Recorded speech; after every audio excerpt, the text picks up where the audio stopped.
প্রতিদিন সন্ধ্যায় মেয়েটি জানালার পাশে বসে থাকত। তার বিশ্বাস ছিল একদিন হয়তো সেই মানুষটি ফিরে আসবে।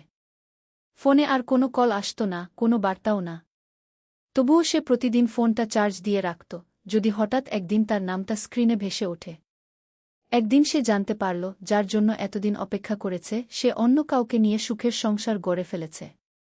মেয়েটি চুপচাপ ফোনটা বন্ধ করে জানালার বাইরে তাকিয়ে মৃদু হেসে বলল, কিছু মানুষ আমাদের জীবনে আসে থাকার জন্য নয়, শেখানোর জন্য।